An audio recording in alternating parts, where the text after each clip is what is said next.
Welcome to this episode of my literary Spindle. Today I wanted to talk about courage and the price it incurs, about what feels right and how we often, almost always, accept suffering for a right course.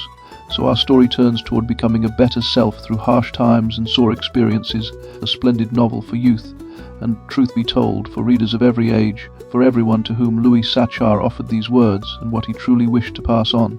We gather at a doorway where choice demands payment and character answers with breath, patience, and a steady palm extended to another traveller.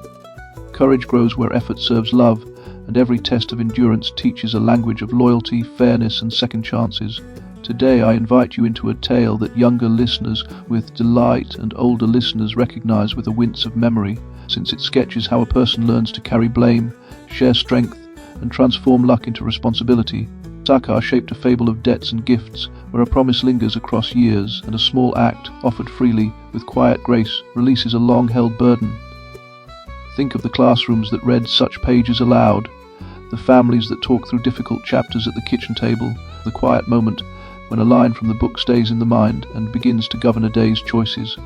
As you listen, hold a memory of a time endurance shaped your own compass, since stories gather force when they meet lived experience. We will trace that line, weigh the price of doing right, and consider the inheritance the author placed in our hands, an ethic of service, a vision of justice warmed by friendship, and a reminder that endurance guided by care remakes a life. The lake bed lay chalk white under a sky that pressed like tin, while a shovel's mouth bit the caliche and rang a dull bell through a boy's wrists. A counsellor timed each scoop with a veteran's calm, and a woman in a brimmed hat tasted grit on her teeth as she inspected a chessboard of pits whose 5x5 rule governed the day like liturgy. Breath rasped, blisters ripened the colour of raw peaches, a bottle cap flashed in the boy's shadow and slid into a canvas sack that belonged to the camp by decree. A sermon rode the heat with the patience of stone. Labour shaped character when care directed the hand, while the same labour frayed the soul when greed rigged the ground. Holes sharpened that claim through motion and touch, since a trench carried the weight of a curse and a friendship at once, and since the counting of inches prepared a reckoning in rain.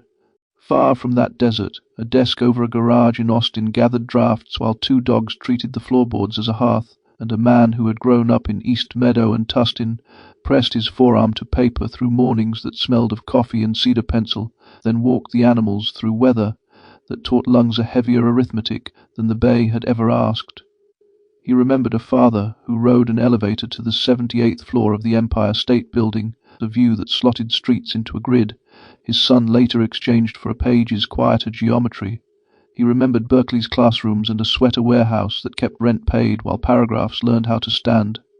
He finished Hastings Law with a diploma that granted procedure and patience, then married Carla, whose counsel in a school corridor would one day echo through a novel that measured justice by breath and by blister. On his author page, he set these particulars in plain sequence: birth in 1954, a California adolescence, a turn toward writing that gained momentum draft by draft, and those particulars supplied a ledger of weather and rooms a reader could trust. The book that grew from those days reached publication with Farrar, Straus and Giroux in 1998. Honours followed with the regular beat of a drumline, since committees recognized a tale that joined a folktale's daring to a detention camp's grit. Classrooms lifted it into rucksacks.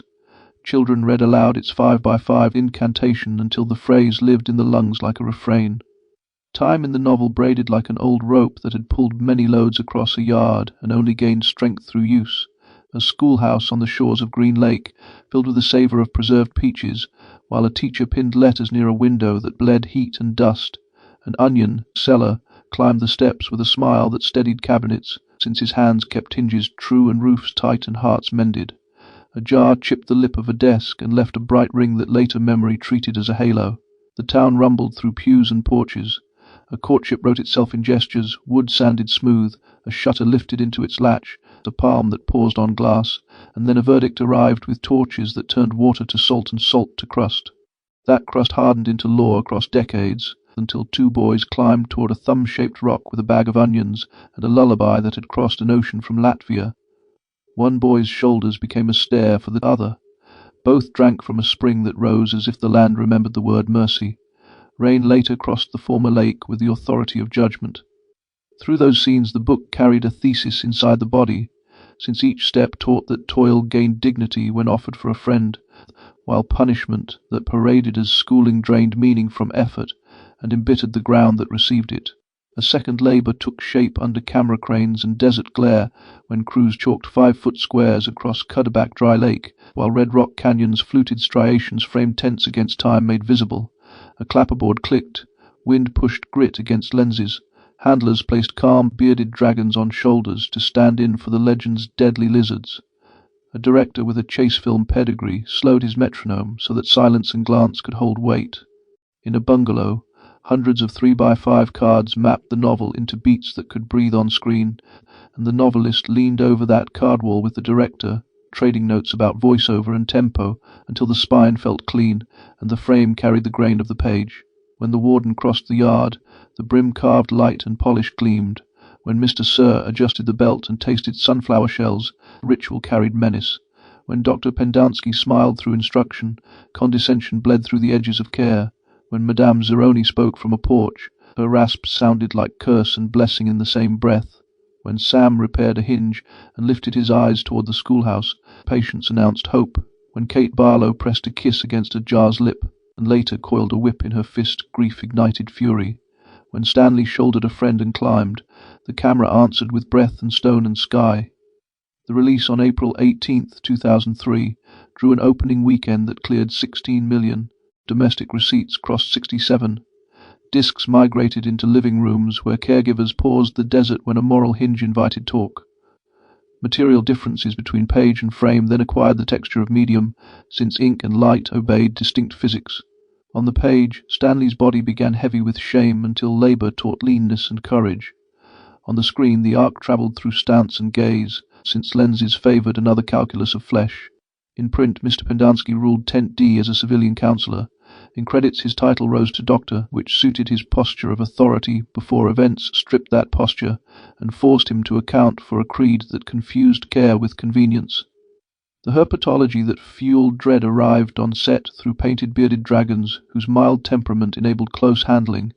Practical replicas and digital assists finished the illusion.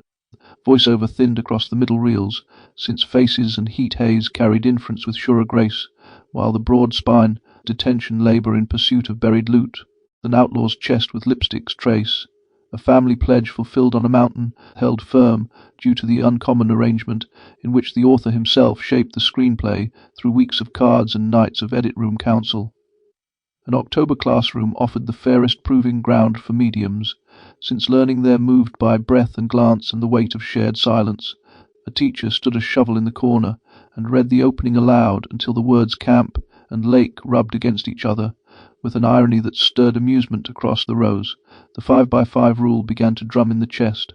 A hand in the third row rose as a child linked curse to a kitchen story heard beside steam from boiled potatoes.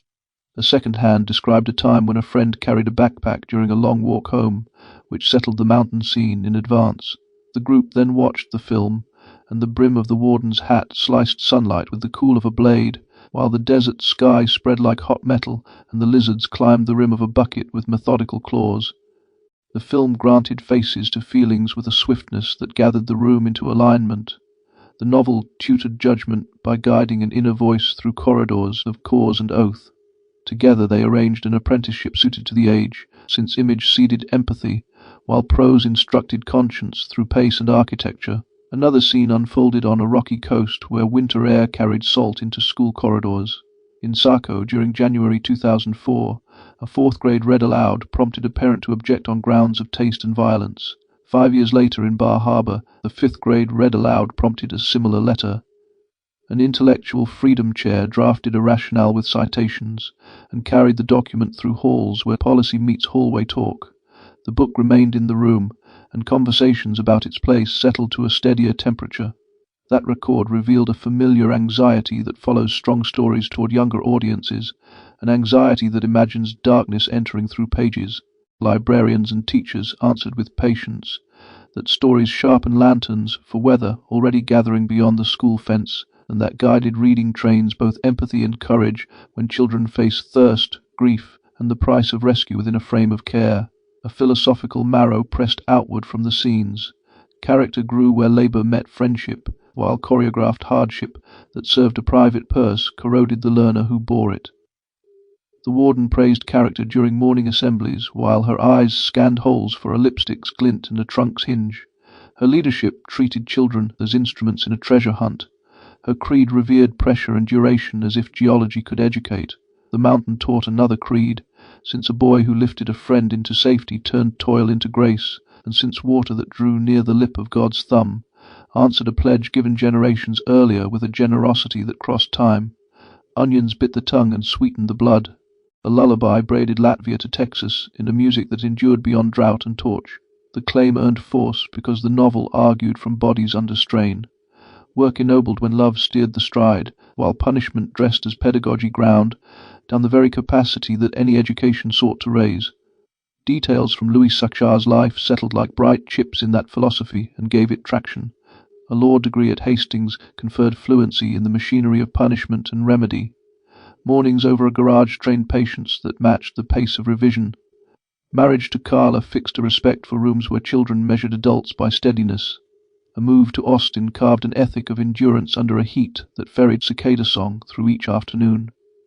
A career that began with sideways stories from Wayside School and ripened through years among children's rooms created a ledger of trust that Holes then spent with care. His author cites details: East Meadow birth in 1954, a father high in a Manhattan tower, California adolescence, a 5 to 6 draft method that sanded prose to clean grain, supplied the tactile fidelity that readers sensed even when plots leapt centuries. Honors wrote their own chorus, since the National Book Award in 1998 and the Newbery Medal in 1999 lifted the novel into classrooms, libraries, and family shelves, where the desert's lesson migrated into everyday talk about friends and work. The film's record added artifacts worth setting down with equal care.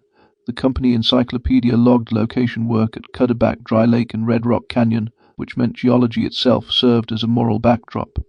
A locations ledger named Trona, and other desert sites whose colors and textures carried the scorched charisma the story required. Box office tables preserved the opening weekend's 16 million intake, the domestic run that crossed 67, and the budget that held near 20. An end credits anthem traveled through schoolyards where children chanted along. Cast recollections in later profiles described how a whip cracked, how a jar's sweetness lingered, and how an audience still approached them in foyers with tears ready just behind a smile. Those witnesses framed the adaptation as a collaboration between grit and grace, since heat and sand supplied discipline, while a generous ensemble kept set and story humane. A practical judgment for younger readers emerged from these scenes.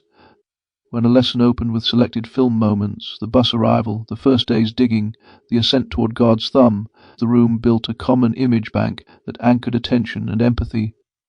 When the class then lived with the novel across a fortnight, those images acquired causes and consequences, and students learned how motives braid through time.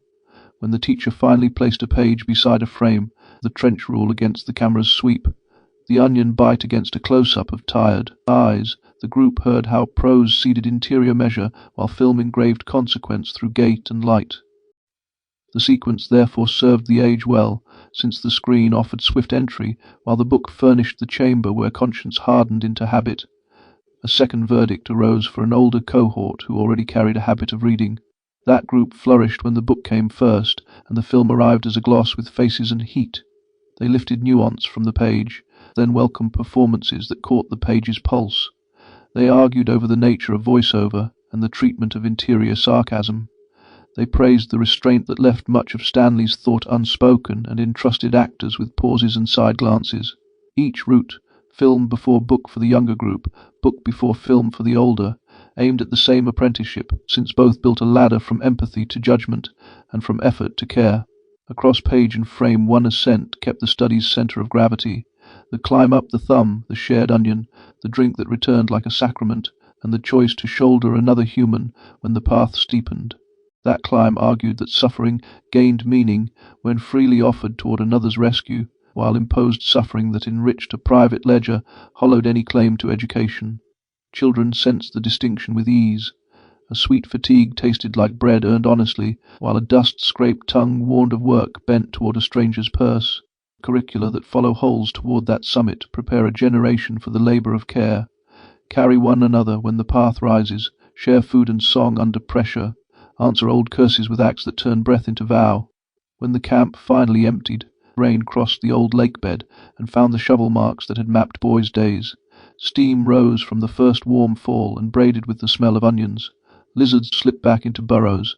A lawyer's brief set a boy free and sent a chest toward hands that opened it with caution. The brimmed hat lost its power to scorch.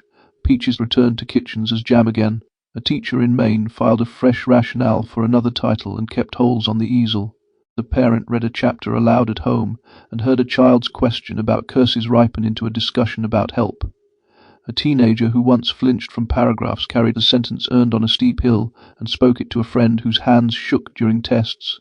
Across page and screen the same vow endured in urgent simplicity. Guide worked toward care every single time, since Rain waited for such a decision, and since friendship gathered strength under weight.